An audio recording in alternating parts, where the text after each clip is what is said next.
My name is Gary McElhaney. I am the coroner in Putnam County in Edenton, Georgia. What is so wonderful about, that I think is so wonderful about donation, is that you can make something good happen from something bad. To me, that's just wonderful. To be able to give life from death, it's hard to explain. It's overwhelming. It's heartwarming in a sense, but it's also good that families can have some positive closure from something negative. And that's the way I feel about donation. Hi, I'm Kathy Lilly. I'm the Executive Director of Lifelink of Georgia, and I'm very pleased to personally thank you for all of the effort and dedication that each of you have put forward for the donation process. We care so much about our families and understand that donation is often just the silver lining during their time of grief. Organ and tissue donors leave behind a living legacy. To share more about the gift and what it means are two families and the coroners involved during this difficult time. Hello, my name is Philip Allen. I'm the Deputy Coroner here for Walton County. I've been serving as Deputy Coroner for 7 years. Ted Bailey. I've been in law enforcement for 38 years. Currently a medical examiner's investigator with the Gwinnett County Medical Examiner's Office, where I've been for 19 years. This is my wife, Lisa Bailey. She's a radiologic technologist and a radiation therapist. We had a beautiful daughter, Ashley. She was 31 years old when she passed. Back in November 2015, I got a call to go investigate a death of a young lady.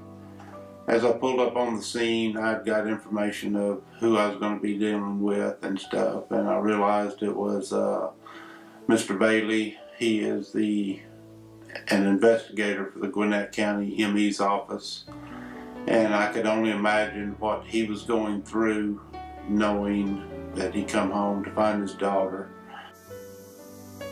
Ashley lived here upstairs with us and was definitely a daddy's girl from the time she was born until the time she died. She would drop by my office in Lawrenceville and maybe bring a donut by and surprise me.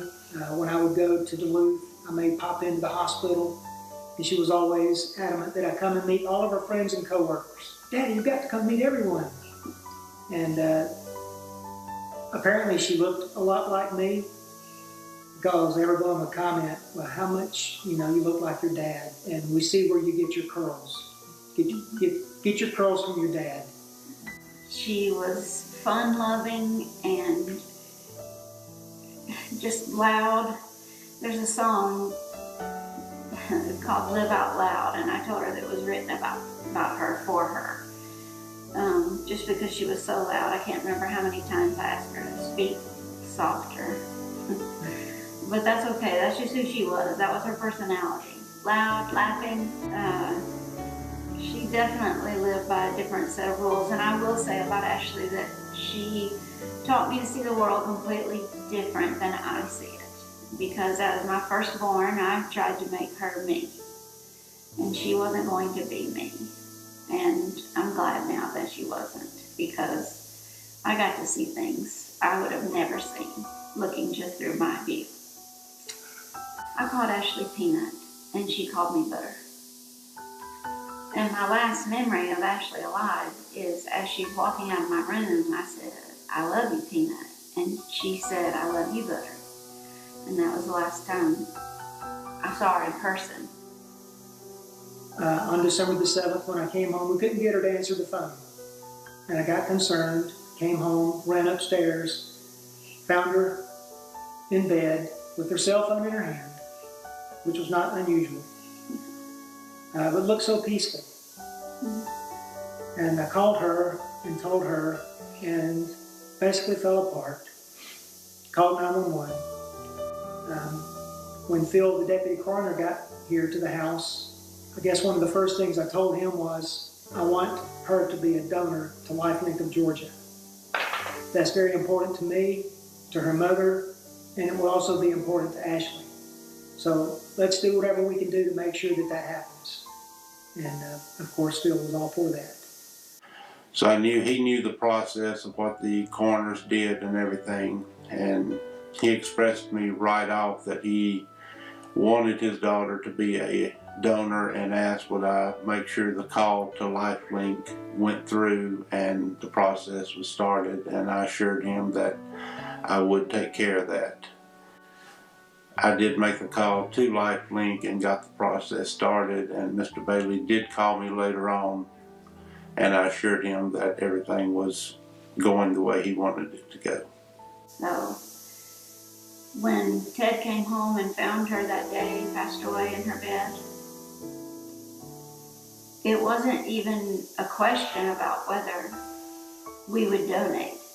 That we didn't even have that discussion. It was just, let's make sure that happens. We will honor her passing by her donating. That was just going to be done. She would be so glad that we did that. To know that someone's life has changed, made better because of those donations. I suppose the only thing I could wish on top of all of it is I knew the people. But for me, to be able to donate Ashley's tissue, I have closure, and I guess I went through all the proper steps that I was raised around to walk through at the time someone passes. But I have something better than closure in that if I really think about the fact that Ashley didn't just help somebody, but that tissue is part of somebody that is alive. I mean, to me, that's better than closure. If somebody said you have to lose her, what should we do? Well, we should let her live in someone else.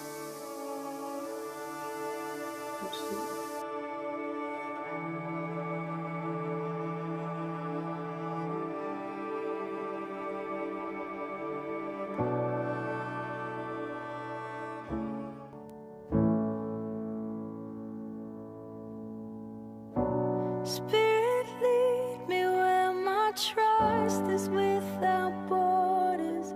Let me walk upon the waters wherever you would call me.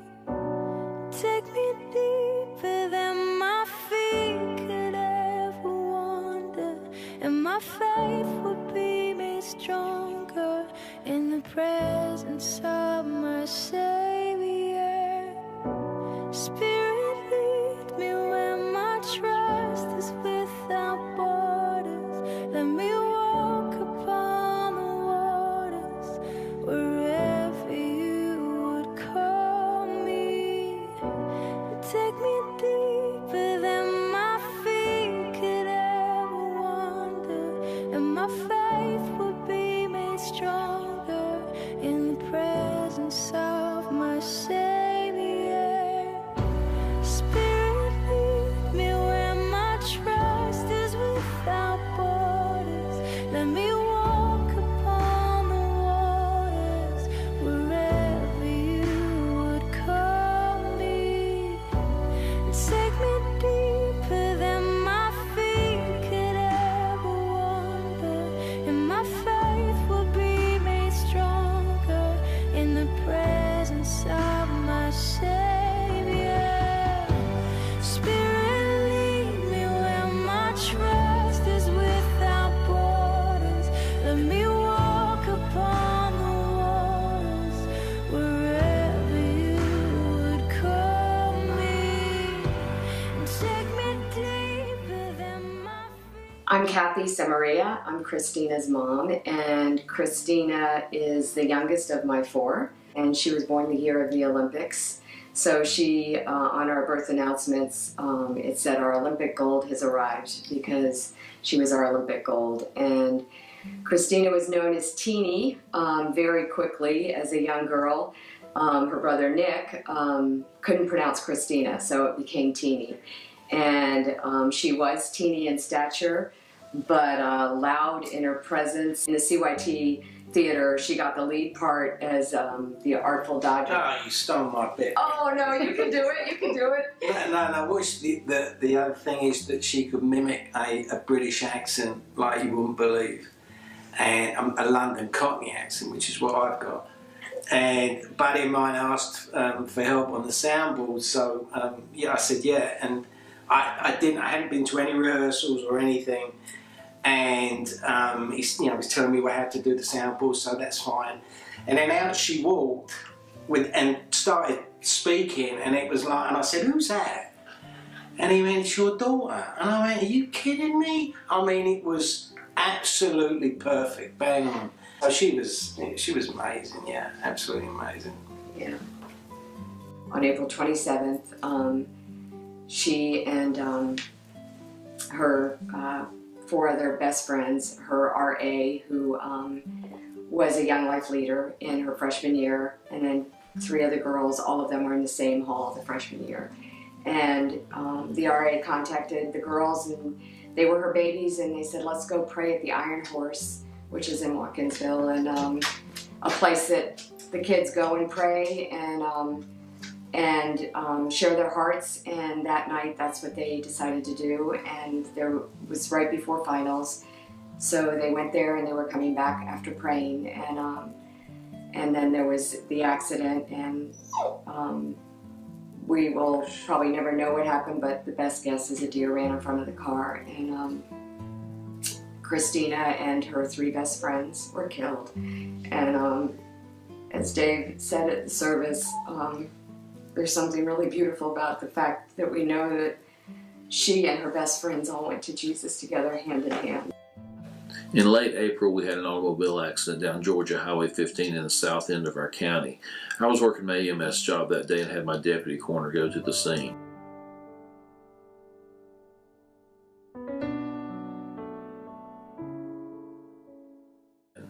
Through the help of local law enforcement and the University of Georgia Police, we were able to get in touch with the families and get them to start coming to the hospital to identify their loved ones. At that point, I knew that the organ donation was limited to a certain amount of time, and I approached the Samaria family.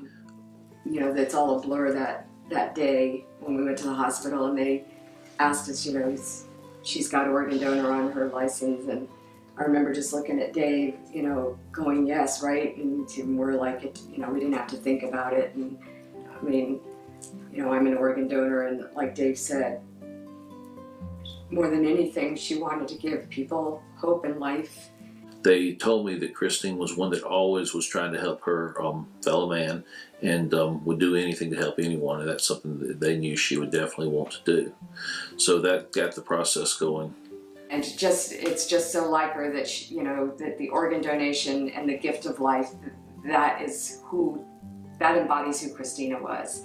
It was selfless, and it was all about the other person and taking care of the other people. And you know, we will never be the same. We won't. We'll never be the same, and we miss our girl a whole lot. And we're so proud of her, and we want her back physically, but we also know she's touching and giving life to people that were hopeless. At a later time, about 5 months after the accident, I was able to go meet the Samaria family, and was amazed by their stories and their faith, and being able to donate and help other people. Well, she had her 1 ring on the night of the accident, and with 1 word, faith.